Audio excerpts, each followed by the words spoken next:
Graças a Deus. Noite linda e maravilhosa porque estamos juntos na casa do nosso Pai, em família. Isso é bom demais, né, irmão? Espero que você tenha tido um bom Dia das Mães, junto da sua mamãe, dos seus parentes, familiares, aqueles que puderam estar à mesa com os seus hoje. E é como o pastor Guti disse mesmo, é um grande privilégio podermos ter as nossas mães por perto. Grande privilégio. E devemos ser gratos ao Senhor por esse privilégio. Devemos ser muito gratos ao Senhor por esse privilégio. Seja muito bem-vindo à família Central. Você que nos acompanha pela internet, seja muito bem-vindo também aí no nosso templo virtual, nosso canal no YouTube. É um prazer tê-lo aqui conosco. Estamos muito felizes por estarmos reunidos novamente. Bom, irmãos, o tema da mensagem dessa noite é descontentamento santo, o impulso apostólico da igreja. Descontentamento santo, o impulso apostólico da igreja. O que eu pretendo, e pelo que eu também oro, é que a reflexão dessa noite nos leve a uma decisão. Uma decisão. A decisão de agir.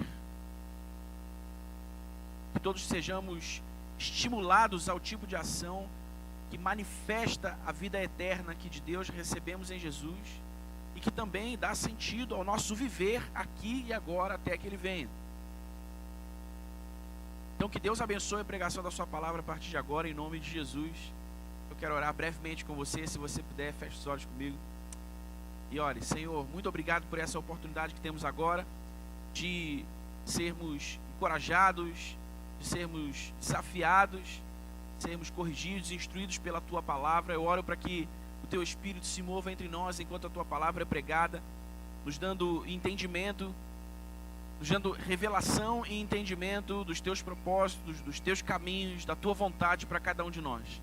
Isso é o que nós desejamos e é por isso que nós oramos e o fazemos em nome de Jesus. Amém. Amém. Aleluia. Irmãos, eu confesso para vocês que o que motivou a mensagem dessa noite foram os últimos eventos que nós vivemos na nossa cidade, essa última semana que terminou ontem. Tivemos aí aquele massacre brutal de crianças numa escola em Santa Catarina. Tivemos no meio da semana uma operação policial polêmica na favela do Jacarezinho aqui no Rio de Janeiro. Tivemos diariamente a notícia de mortes causadas pelo coronavírus, algo com que nós já temos convivido há bastante tempo. Sem falar, é claro, dos muitos e diversos desafios pessoais que cada um de nós estamos enfrentando diariamente, em maior ou menor grau. Eu me peguei na quinta-feira reflexivo a respeito da vida, a respeito da igreja, a respeito do propósito de Deus para a igreja. A partir de todos esses eventos, na quinta-feira de manhã, eu terminei o meu exercício físico e fiquei por cerca de meia hora, 40 minutos, quieto pensando todos os desdobramentos de tudo que nós temos vivido nos últimos anos no Brasil, em especial nos últimos 2 anos. E isso me incomodou, irmãos. Me incomodou de uma maneira, essa reflexão me incomodou de uma maneira que eu não sei explicar para você, mas me incomodou. E de fato, esses eventos e tudo que nós temos vivido deveria nos incomodar mesmo. Deveria disparar em nós esse descontentamento santo, pois o que está em jogo na ponta é o destino eterno de milhares, talvez milhões de pessoas que perto e longe de nós sofrem, estão morrendo não salvas.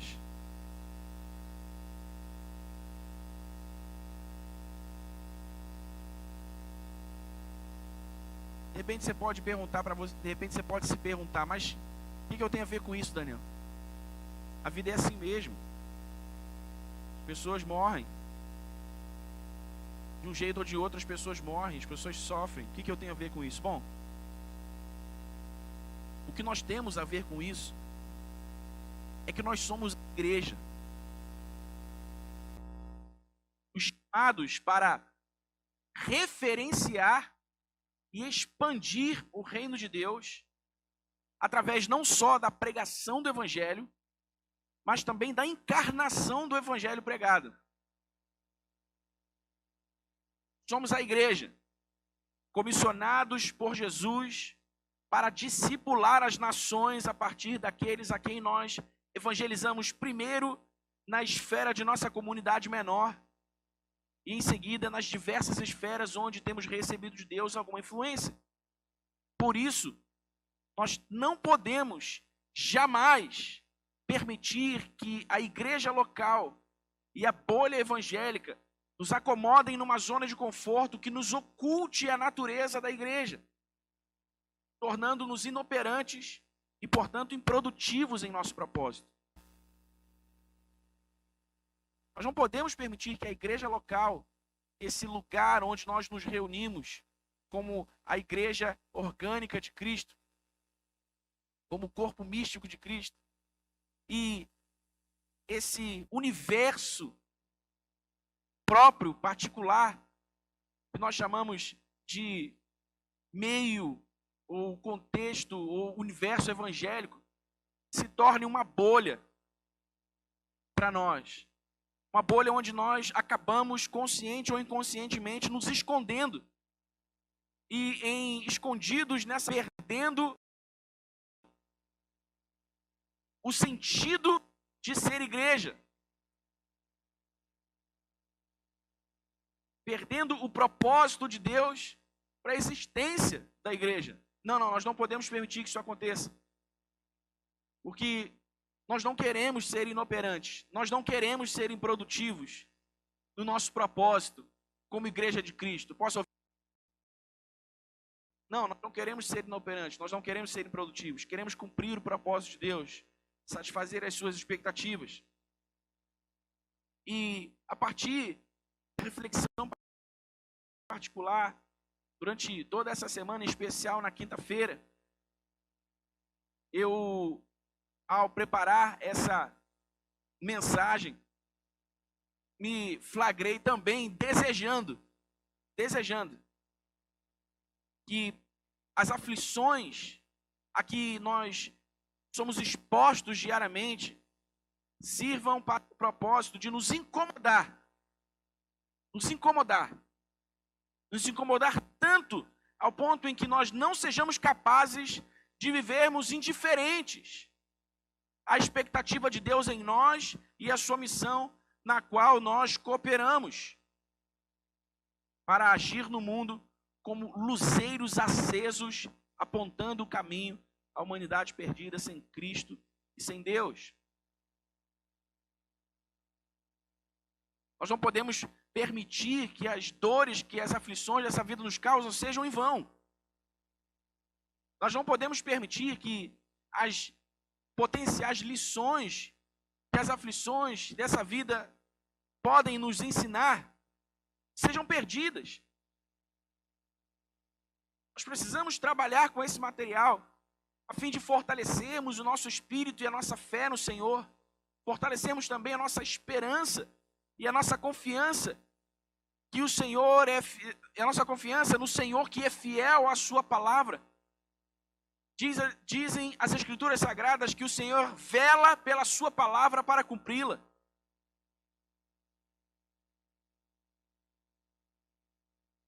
Fortalecer a nossa esperança no Senhor e na sua fidelidade à sua palavra, mas fortalecer também a nossa esperança em dias melhores, num futuro melhor.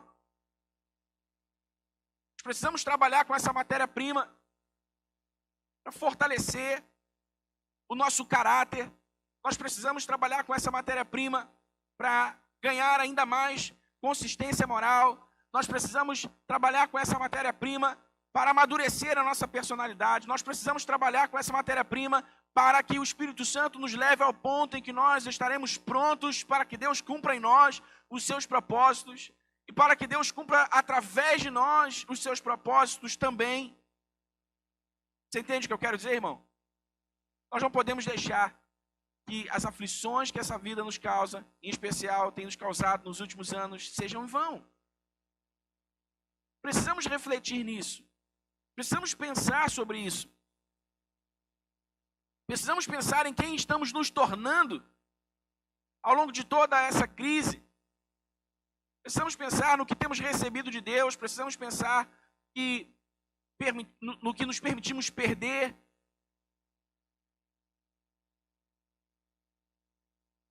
Sabe quando nós falamos em viver um dia de cada vez, e você já me ouviu falar isso aqui muitas vezes, nós não estamos falando, eu conversava com o Fabiano esses dias sobre isso, nós não estamos falando do dia de hoje, única e exclusivamente.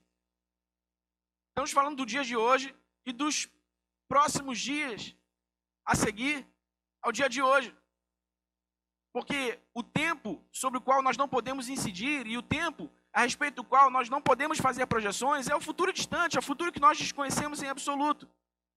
Mas os próximos dias, o dia de amanhã, a terça-feira, a semana que vem, ainda estão dentro do nosso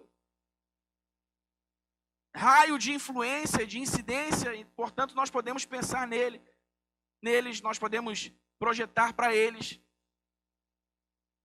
Sabe, então, nós precisamos viver um dia de cada vez, ou viver os dias que estamos vivendo no presente, no tempo que chamamos presente, com essa disposição de refletir e pensar naquilo que atravessa as nossas vidas, e de como aquilo que atravessa as nossas vidas pode ou não colaborar para que o Espírito de Deus nos amadureça para os propósitos de Deus. Nos amadureça para que a vontade de Deus seja feita em nós. E como eu sempre gosto de enfatizar, para que a vontade de Deus seja feita também através de nós. Sabe, nós não podemos viver esse um dia de cada vez, como nós costumamos dizer, displicentemente. Não podemos viver esse um dia de cada vez sem atenção. A palavra de Deus diz que todas as coisas cooperam para o bem daqueles que amam ao Senhor. Você já leu isso ou já ouviu isso alguma vez? Todas as coisas, diga comigo, todas as coisas. Todas as coisas cooperam para o bem daqueles que amam a Deus. Todas as coisas são todas as coisas boas e as coisas ruins. Todas as coisas, no fim, cooperam para o bem daqueles que amam a Deus, daqueles que são chamados segundo o seu propósito. Por quê? Porque Deus trabalha também por meio, através das coisas ruins que nos acontecem nessa vida, para nos forjar, nos amadurecer, nos aperfeiçoar. O que não aconteceria de outra forma. O que não aconteceria de outra forma.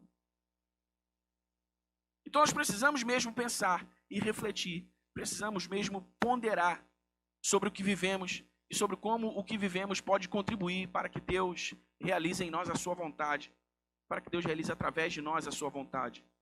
Descontentamento santo, o impulso apostólico da igreja. Então, responda a si mesmo. Qual é o seu descontentamento santo? Você tem um descontentamento santo? Qual é o problema sem solução que lhe incomoda e lhe atrai, como se dentro de você, lá no fundo, ou nem tão fundo assim, você sentisse que pode ser parte da solução?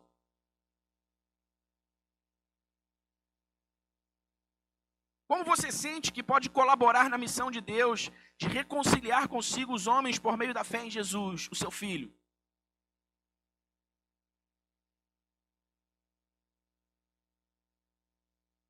O que te incomoda ao ponto de te fazer parar o que você está fazendo e orar pelo que te incomoda? Qual é o seu descontentamento santo?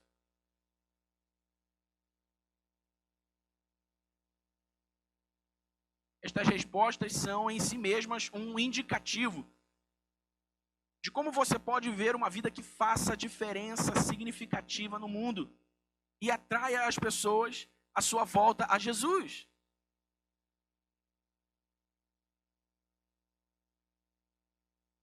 Então, o que eu pretendo nessa noite é guiá-lo por meio das Escrituras ao caminho que pode levá-lo ao seu descontentamento santo e ao impulso apostólico que nos faz igreja, o corpo de Cristo. Assim, enquanto eu falo, à medida do possível, vá pensando nisso. Qual é o seu descontentamento santo? O que seria aquilo com o que você se envolveria, como se envolveria na tentativa de ser uma resposta às pessoas que de alguma maneira sofrem, às pessoas que de alguma maneira trazem, de alguma maneira, não, de todas as maneiras, trazem demandas que você talvez possa satisfazê-las. Todos nós, absolutamente todos nós, devemos estar disponíveis para sermos usados por Deus nos seus propósitos, no seu plano eterno de reconciliar o homem perdido sem Cristo e sem Deus. Todos nós, todos nós.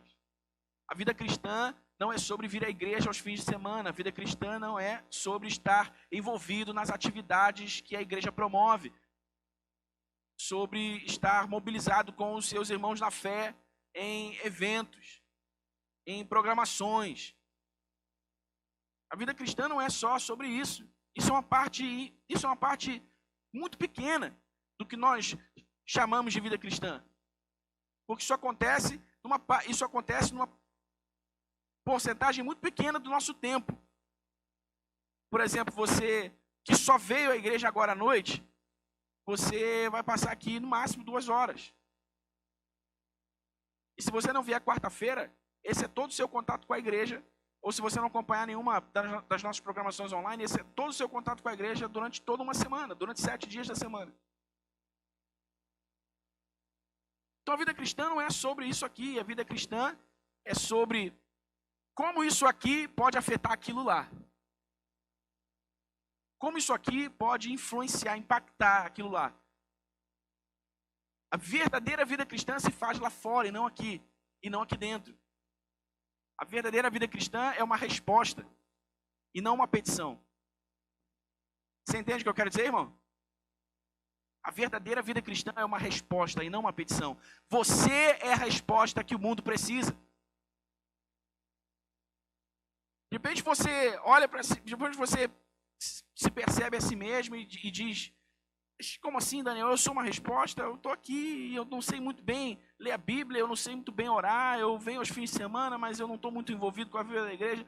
Se você nasceu de novo, se você é uma nova criatura em Cristo Jesus, se você tem o Espírito Santo de Deus, você está inserido na missão de Deus. Ele conta com você. Amém? Todos os que nasceram de novo estão na família de Deus, estão também na missão de Deus. E Deus conta com todos aqueles que estão na sua missão como trabalhadores, como operadores, como servos da sua justiça, como emissores, propagadores do seu evangelho. Seja ele verbalizado ou seja ele não verbalizado. E veja, irmãos, o evangelho ou a mensagem do evangelho também pode ser lida no nosso modo de viver, também pode ser lida no nosso modo de falar, também pode ser lida no nosso modo de tratar as pessoas, também pode ser lida na nossa qualidade como cidadãos, na nossa qualidade como trabalhadores, na nossa qualidade como empregadores. O evangelho pode ser lido, mesmo que ele não seja verbalizado. Então Deus conta comigo, Deus conta com você. Deus quer fazer de nós a resposta que o mundo precisa. Amém? Você está comigo? Diga amém. Então, é sobre isso que eu quero meditar com você nessa noite. Mas antes, contudo, eu quero que você entenda. Eu preciso que você entenda. E eu vou explicar isso de maneira mais sintetizada possível por causa do tempo que a gente tem para isso. Mas eu preciso que você entenda o termo apostólico, para que você entenda também ao que eu quero me referir quando uso os termos natureza apostólica da igreja ou o impulso apostólico da igreja. Porque assim é possível a compreensão toda de toda a reflexão que eu estou propondo aqui. Então veja, o termo apostólico, talvez aqui você não nos ouça muito falar esse termo, mas esse é um termo que se usa bastante na igreja.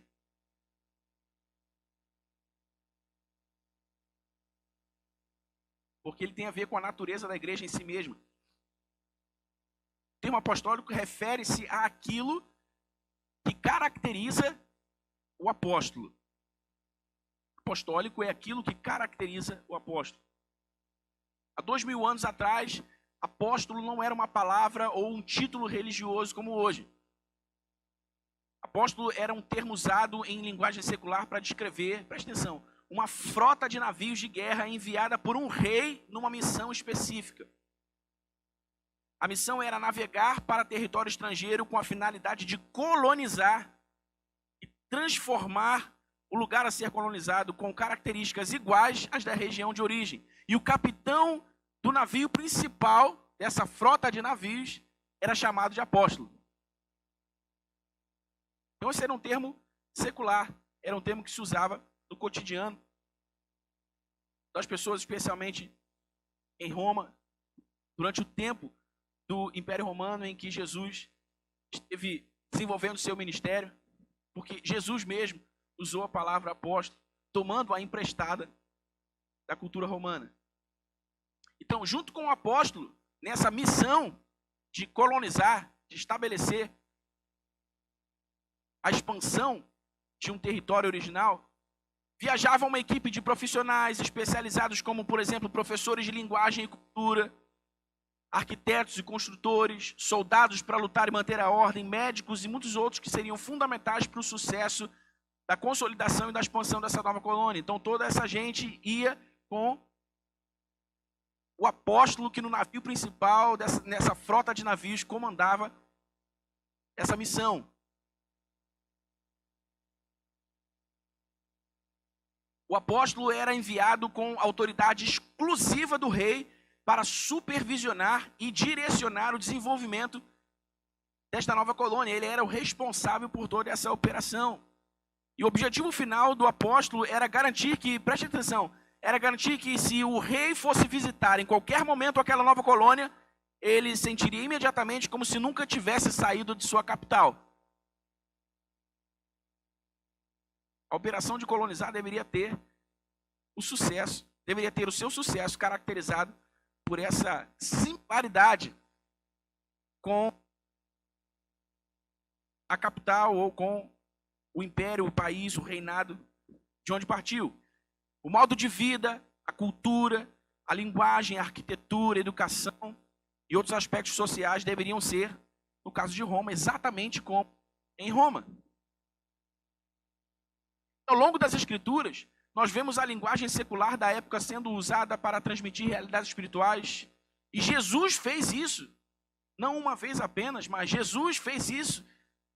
Para que assim como seus discípulos, a quem ele falava naquele tempo histórico, nós também hoje pudéssemos entender claramente a natureza da sua igreja e de seus propósitos para ela.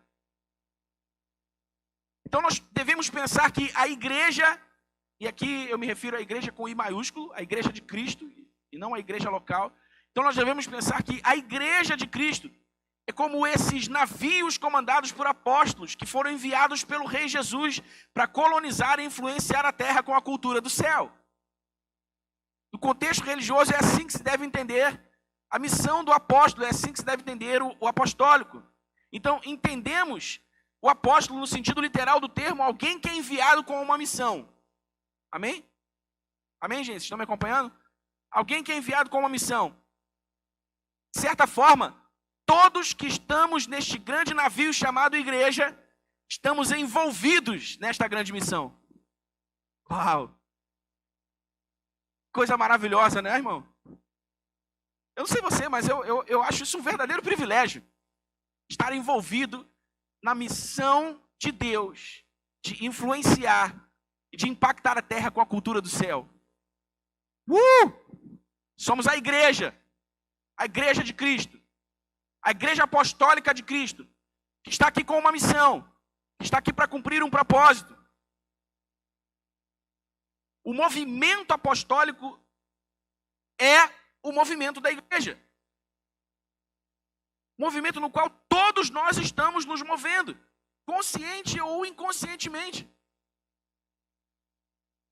Então, a natureza apostólica da igreja, presta atenção nisso. A natureza apostólica da igreja, a natureza missionária da igreja, a natureza missional da igreja é manifestar e expandir o reino de Deus na terra. Amém?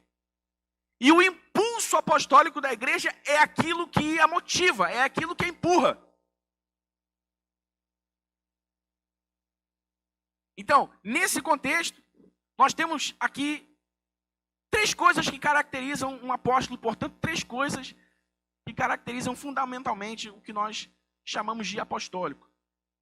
Um rei, uma missão e um comissionamento. Amém? Um rei, uma missão e um comissionamento. Não há apostólico sem um rei, não há apostólico sem uma missão dada por um rei, e não apostólico sem um comissionamento, sem um envolvimento. O envolvimento das pessoas nessa missão estabelecida pelo rei. Portanto, também não há apóstolo sem essas 3 características. E na aplicação desta mensagem, nós entendemos que a igreja tem um rei, Jesus é o nosso rei, amém? A igreja de Cristo tem um rei, assim como também uma missão, influenciar a terra com a cultura do céu. Por isso Jesus disse, vocês são o sal da terra, vocês são a luz do mundo. Por isso Jesus disse em Marcos 16, disse em Mateus 28, vão pelo mundo, façam discípulos das nações, pregam o evangelho a toda criatura. Por quê? Porque essa é a missão de Deus na qual nós estamos envolvidos nesse movimento apostólico no qual a igreja se move. Então nós temos um rei, temos uma missão e também temos um comissionamento.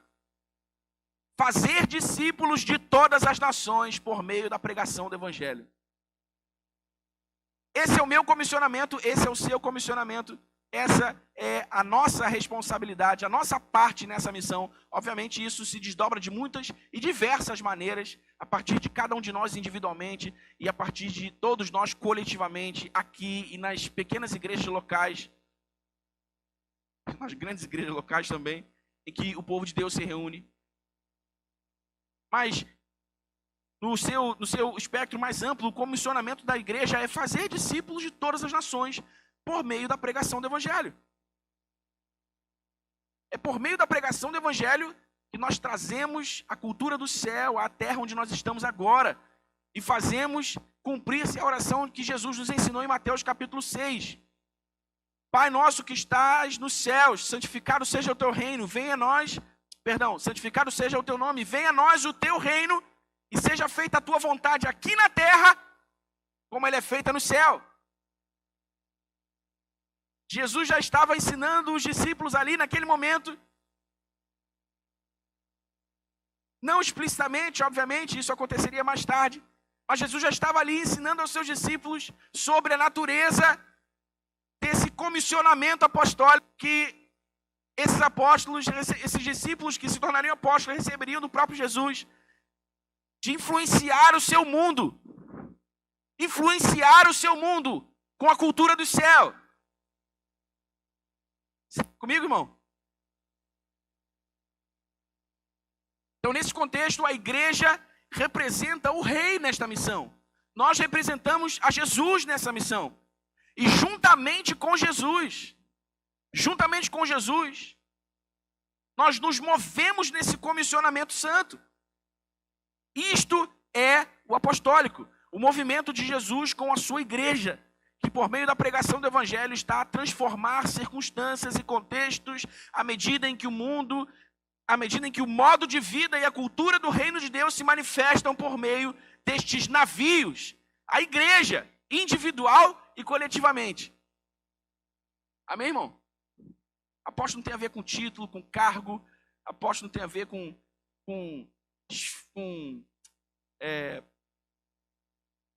níveis de influência dentro do cenário religioso evangélico.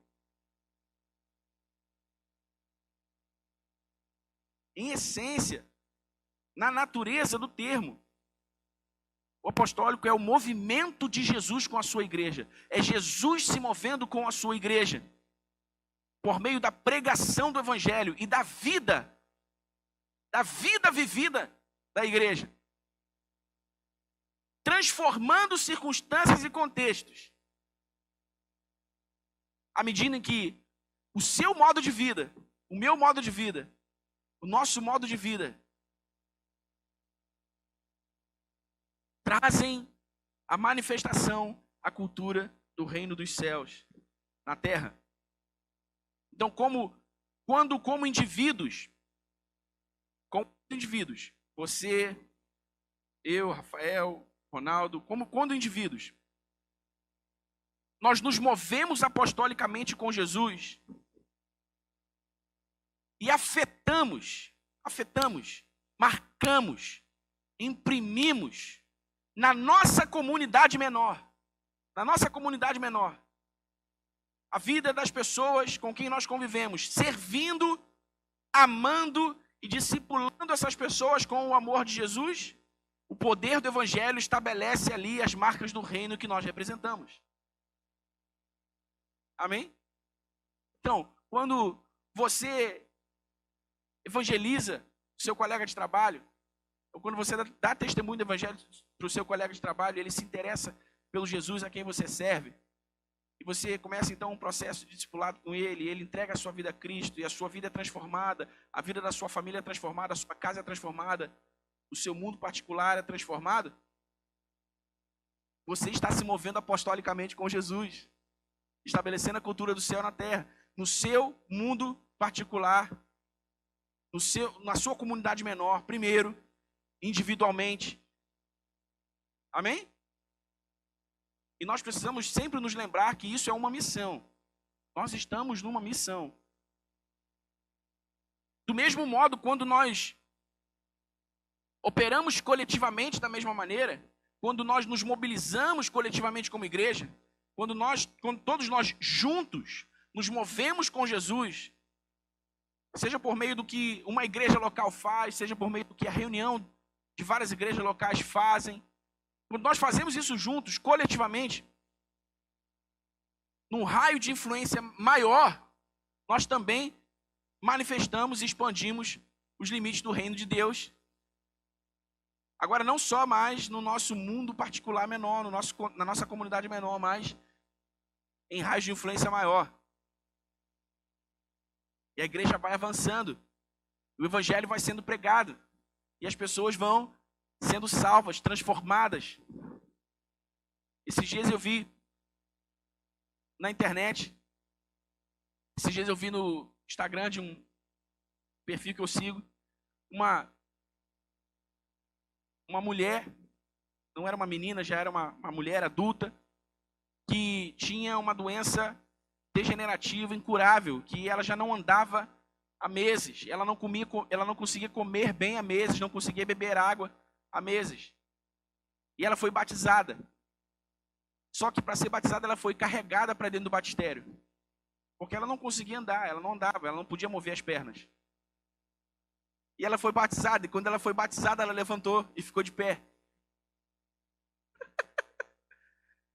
Ela mesmo se surpreendeu e ficou assim, atônita, sem saber o que estava acontecendo. O que está acontecendo? Eu não consegui andar, eu estou meses deitada na cama, o que está acontecendo? Eu sinto as minhas pernas. Eu preciso beber alguma coisa, me dá água, me dá alguma coisa para comer. Ela caiu prostrada no chão e começou a adorar Jesus, dizendo: Jesus, eu te amo, Jesus, eu te amo, Jesus, eu te amo.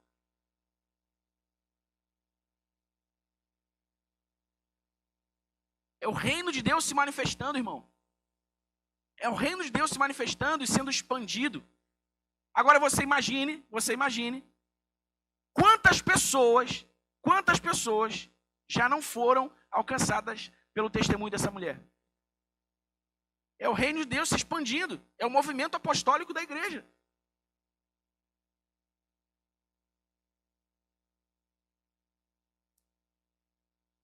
Contexto coletivo da igreja, isso aconteceu. Então, tanto individualmente quanto coletivamente, nós estamos nos movendo com Jesus no movimento apostólico da igreja para manifestar e expandir o reino de Deus na terra, trazendo a cultura dos céus na terra onde nós vivemos, aqui e agora. Amém, irmão? Todos nós, em maior ou menor grau. O novo convertido já está na missão. O convertido há mais tempo também está na missão. Alguém com muita rodagem no evangelho já está nessa missão há muito tempo. E a nossa responsabilidade nessa missão, ela é de acordo com a nossa maturidade. A expectativa de Deus sobre nós nessa missão, ela é de acordo com a nossa maturidade, com as nossas capacidades. Sabe, então, você não precisa ter medo. E você não precisa se esconder dessa responsabilidade, porque Jesus está olhando você como você é, porque Jesus está olhando você com o que você tem, porque Jesus está contando com você como você é e com o que você tem para alcançar aqueles a quem você pode alcançar. Ah, mas eu não sei falar bonito. Ah, mas eu não sei orar bem. Ah, mas eu não conheço muita gente. Ah, mas isso, aquilo, outro. Ah, mas eu vim de família assim, assado. Ah, mas eu não estudei. Não interessa, nada disso para Jesus interessa. Nada disso para Jesus interessa. Eu me lembro uma vez, eu ouvi o testemunho de vida de um evangelista, e esse testemunho era maravilhoso, era incrível, era uma história incrível, cheia de nuances, era uma história que te fazia sorrir, que te fazia chorar. E eu ouvindo aquela história, eu fiquei assim, constrangido, eu fiquei envergonhado, porque eu nasci num berço evangélico, nunca tive uma história triste para contar, nunca me desviei do evangelho, graças a Deus. E eu fiquei pensando assim, pô, como eu vou evangelizar as pessoas que nem esse cara faz, se eu não tenho uma história dessas para contar?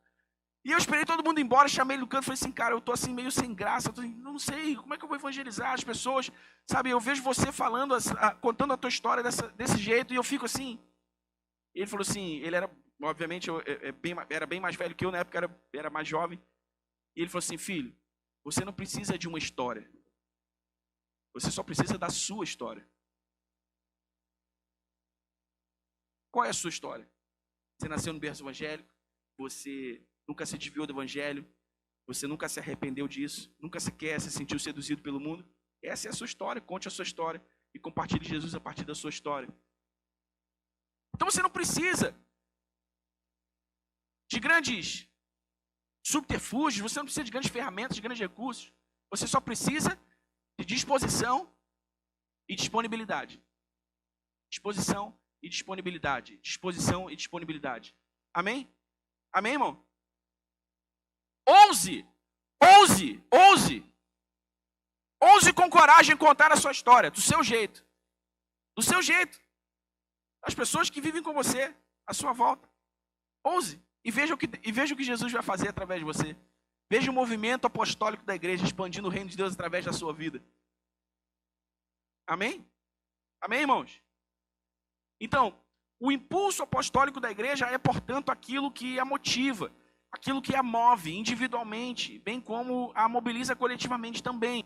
E também na aplicação dessa mensagem, nós entendemos que os contextos geográfico, sociocultural, educacional, econômico de uma igreja local, de uma igreja como a nossa, aqui na Pavuna, representam a sua vocação e o seu impulso apostólico, coletivamente.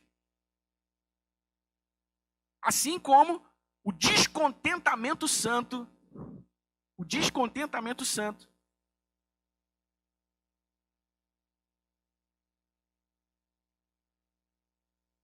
representa o impulso apostólico da igreja individualmente. Uma coisa é o que nós fazemos como igreja, mobilizados como igreja local.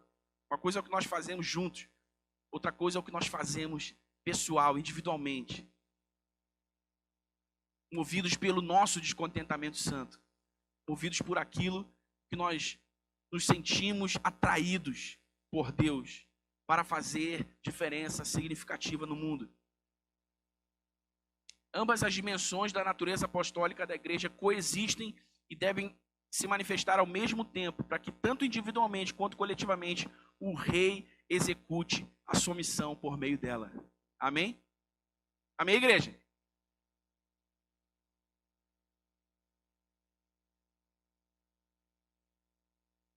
Então, tendo colocado esse fundamento, eu quero focar e já daqui encaminhar o fim da mensagem praticamente, com alguns pontos práticos e objetivos que devem tocar a nossa vida hoje, amanhã, terça-feira, no trabalho, na faculdade, na vizinhança.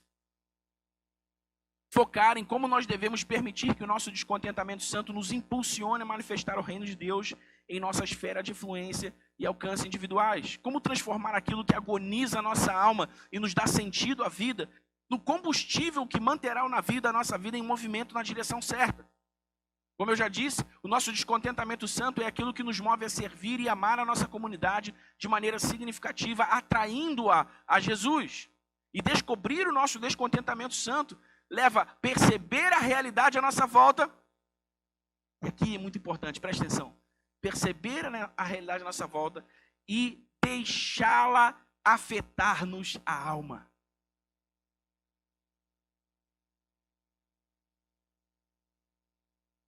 Foi isso que eu senti acontecer comigo na quinta-feira. Eu senti que o sofrimento dos pais naquela escola onde aquelas crianças foram mortas, o sentimento das pessoas envolvidas em toda aquela confusão no Jacarezinho, o sentimento das pessoas perdendo entes queridos por causa de Covid,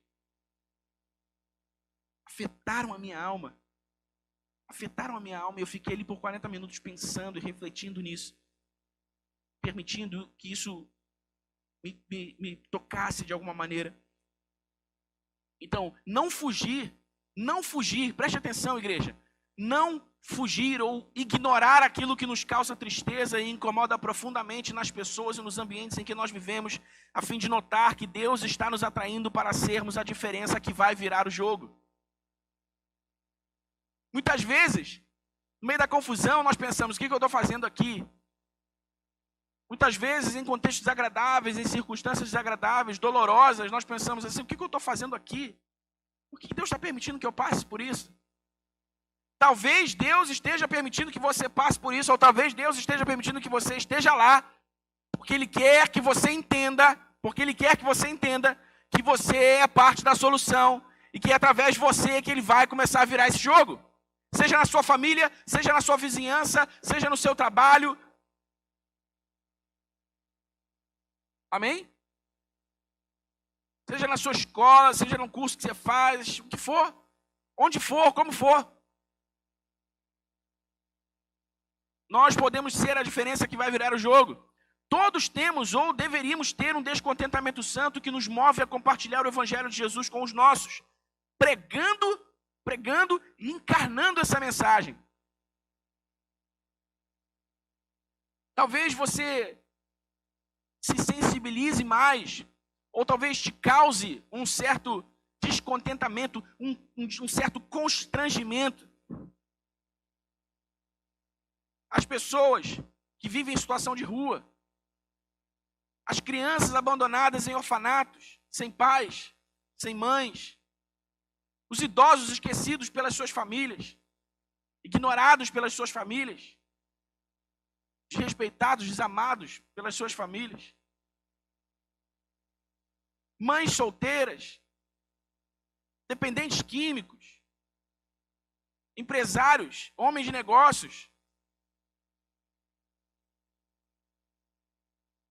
Talvez o seu descontentamento santo seja por promover, seja o desejo de promover uma melhor educação formal e informal para aqueles à sua volta. Seja compartilhar a arte, oferecer cultura. Qual é o seu descontentamento santo? O que é que te faz se sentir parte da solução de um problema? Porque enquanto nós formos indiferentes ou nos mantivermos fugindo daquilo que pode nos afetar a alma e nos mobilizar para ser parte da solução de um problema no mundo, nós viveremos vidas insignificantes, irrelevantes. Como eu preguei outro dia desses. Viveremos como pessoas que não fazem falta. Viveremos como pessoas que já morreram, mas não foram enterradas. Viveremos como pessoas que não fazem diferença. E nós simplesmente não podemos viver a vida assim, porque a solução do mundo, a solução do mundo está em nós. Você entendeu isso, irmão? Isso não é uma afirmação arrogante, uma afirmação petulante, não, não. A Bíblia diz que Jesus veio para salvar aquele que estava perdido. Deus amou o mundo, se entregou. Deus amou tanto o mundo, que entregou seu Filho unigênito para que todo aquele que nele cresce não morresse, mas tivesse a vida eterna. Esse Jesus no qual nós cremos, passou a habitar em nós pelo Espírito Santo que Ele nos deu. Jesus está em nós na pessoa do Espírito Santo. Amém, irmão? Preste atenção na magnitude disso. Preste atenção na grandeza disso. Jesus está em nós na pessoa do Espírito Santo. Jesus está em mim, Jesus está em você, na pessoa do Espírito Santo. O Salvador do mundo está em nós. A solução do mundo está em nós. A solução do mundo está em nós. O ponto de virada para aquele seu vizinho quebrado, para aquele seu parente falido, para aquele seu colega viciado. A solução dessas pessoas está em você, está em mim, está em nós. Nós somos a igreja, nos movendo apostolicamente com Jesus para manifestar e expandir o seu reino aqui, estabelecendo a sua cultura, a cultura dos céus aqui e agora. Então nós deveríamos ter, todos nós deveríamos ter, um descontentamento santo. Todos nós deveríamos ter um descontentamento santo.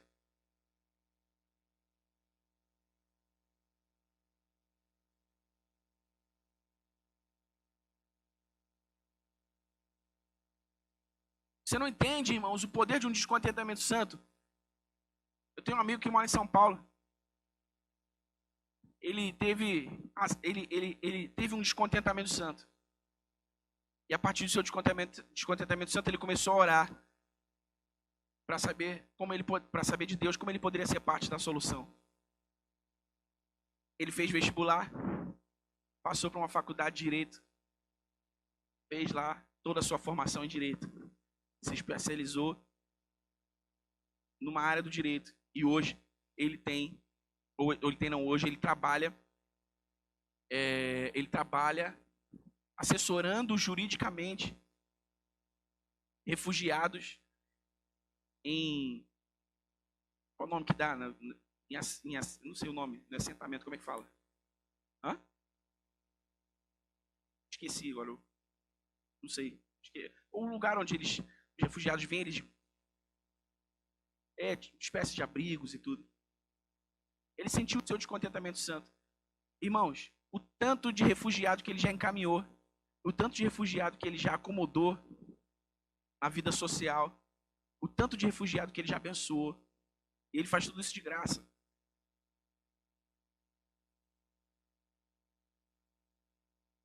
Então, irmãos, presta atenção. Não existe descontentamento santo, certo ou errado. Não existe descontentamento santo grande ou pequeno. Existe o seu descontentamento santo, existe o meu descontentamento santo, existe o movimento apostólico de toda a igreja, que se move individualmente por meio de mim, por meio da minha vida, da sua vida, e que se move coletivamente quando todos nós nos mobilizamos juntos.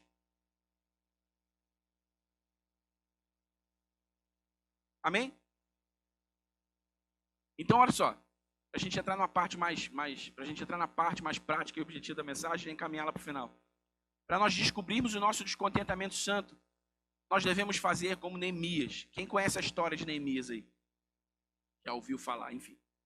Eu vou só pincelar aqui para você. Não precisa abrir sua Bíblia, não. Eu vou abrir aqui para você. Porque eu preciso ganhar aqui algum tempo.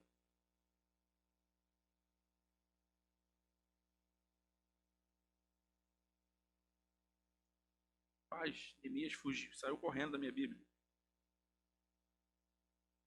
Abre aí Neemias, então, dá tempo de você achar antes de mim.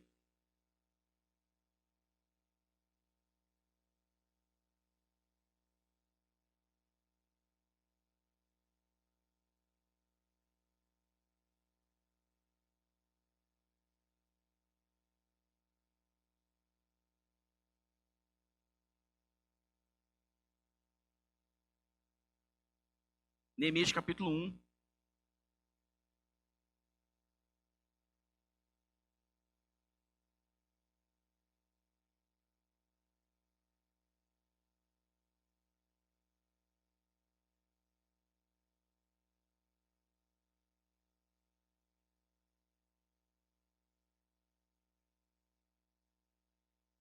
Neemias capítulo 1.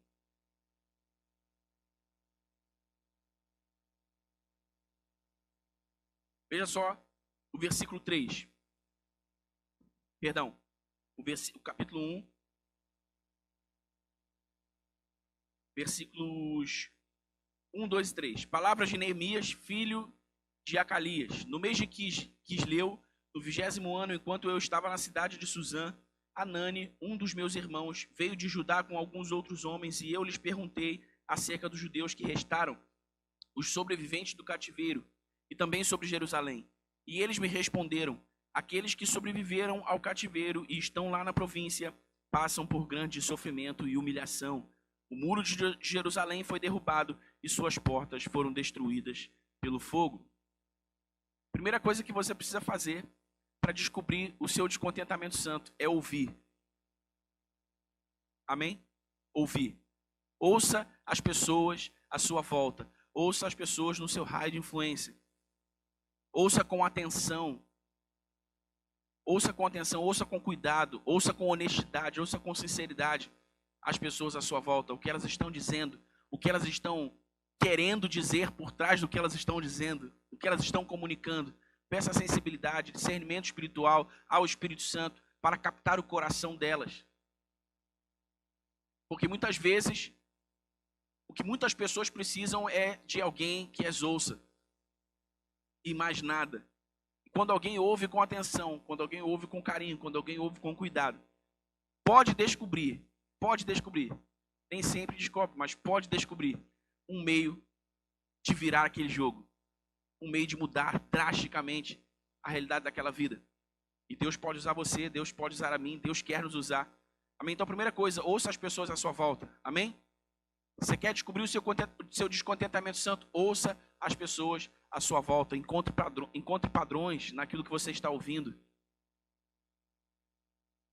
Encontre convergências naquilo que você está ouvindo.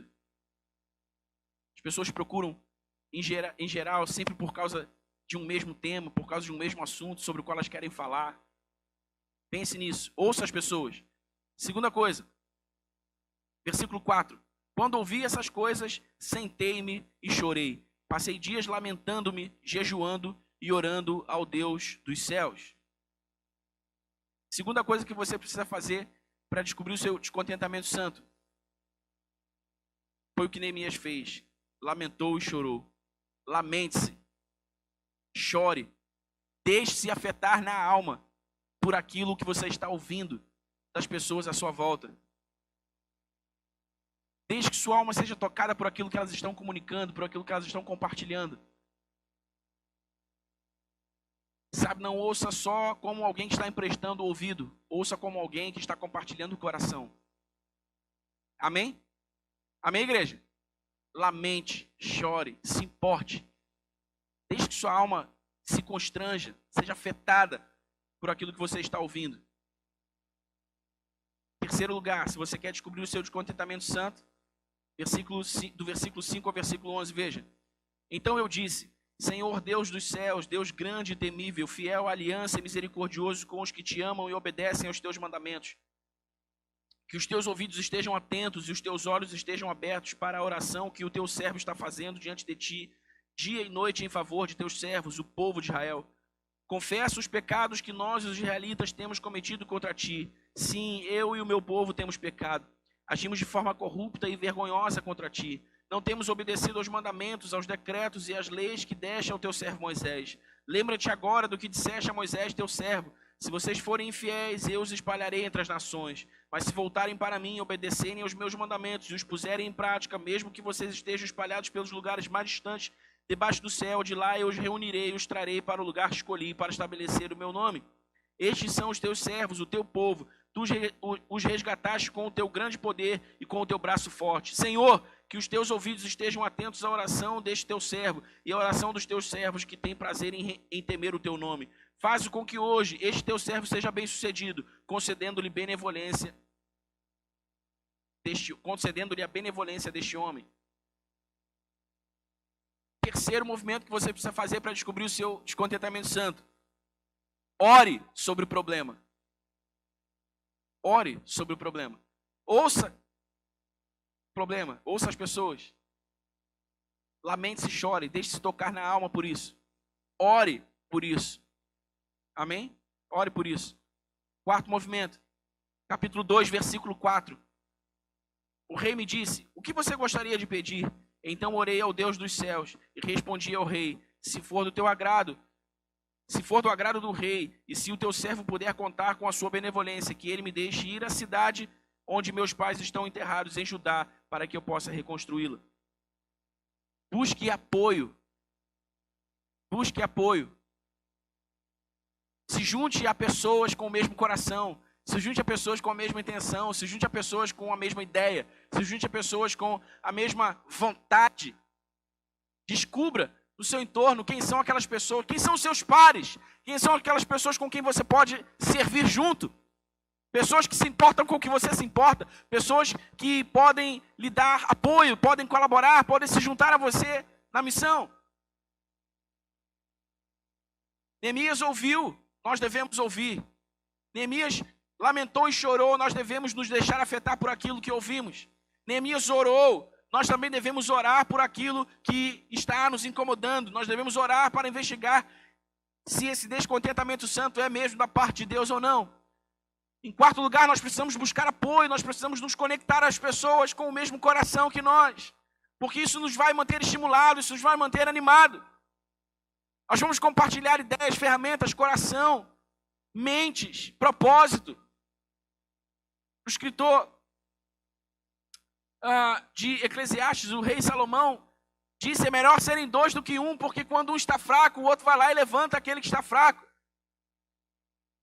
É sempre melhor estarmos andando em pares, estarmos reunidos, fazendo as coisas juntos, porque nos fortalecemos, nos animamos, nos encorajamos. Amém? Então busque apoio. Faça como Neemias, busque apoio. Converse com as pessoas à sua volta, com os seus amigos, com as pessoas em quem você confia, com as pessoas sábias e maduras do seu círculo de relacionamentos, e compartilhe o seu coração e diga: olha, eu tenho me importado com isso, eu tenho pensado sobre isso, o que você acha sobre isso, o que você pensa sobre isso. Você vai encontrar apoio, você vai encontrar pessoas que querem servir com você nessa mesma missão. Quinto movimento que você precisa fazer para encontrar o seu descontentamento santo. Capítulo 2, do versículo 11 ao versículo 14. Cheguei a Jerusalém e depois de 3 dias de permanência ali, saí de noite com alguns dos meus amigos. Eu não havia contado a ninguém o que o meu Deus havia posto em meu coração que eu fizesse por Jerusalém. Não levava nenhum outro animal além daquele que eu estava montado.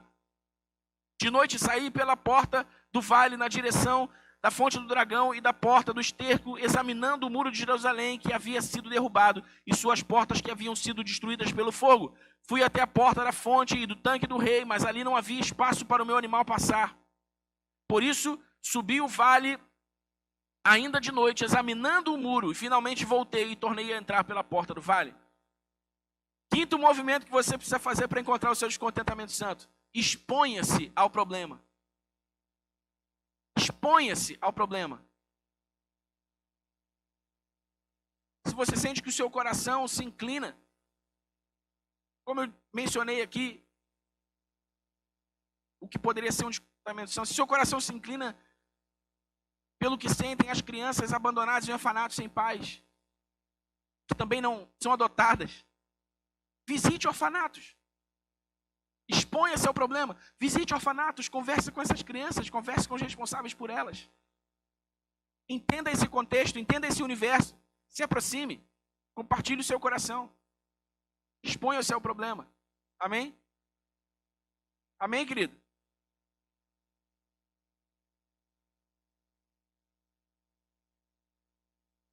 E sexto e último lugar, você quer descobrir o seu descontentamento santo? Veja o que Neemias fez, capítulo 2, do versículo 16 ao 18.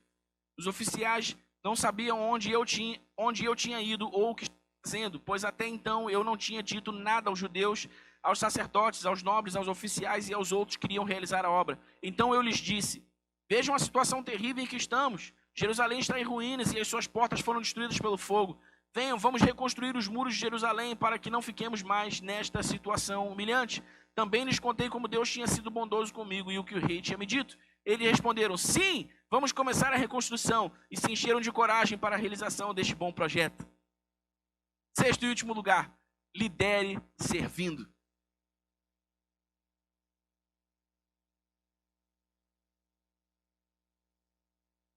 Tá com som aí? Som. Ponha a mão na massa. Lidere servindo. Ponha a mão na massa. Então você vai ouvir as pessoas à sua volta. Você vai lamentar e chorar. Você vai deixar se tocar na alma por aquilo que você está ouvindo. Você vai orar por aquilo que você está ouvindo. Você vai buscar apoio.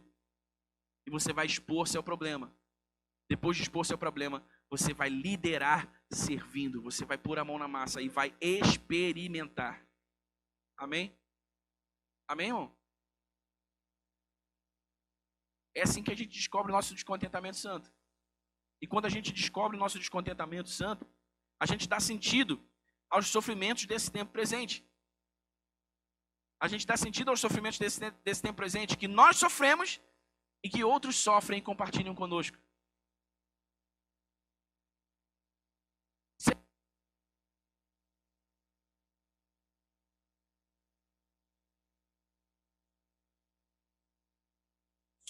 Som.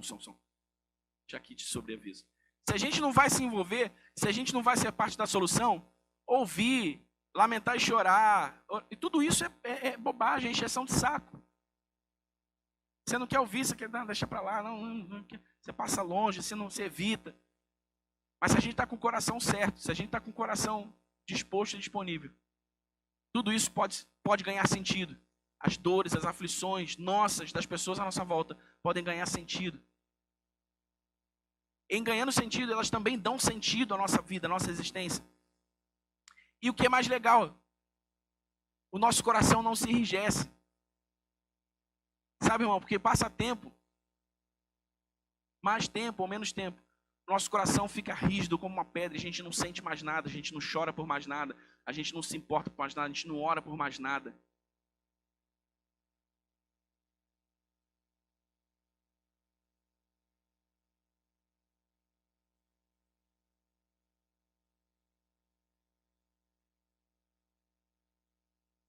Quando a gente busca por um descontentamento santo, a gente está buscando sentir o que Deus sente. E estamos manifestando o desejo de correspondermos à sua expectativa em nós. Michel de Louvor pode vir para cá. Então, o meu desejo, a minha oração nessa noite, irmãos, é que nós estejamos atentos ao nosso descontentamento santo. Que sejamos capazes de materializá-lo. Que sejamos capazes de materializá-lo, materializar o nosso descontentamento santo. Porque lembre-se, nós somos a igreja de Jesus.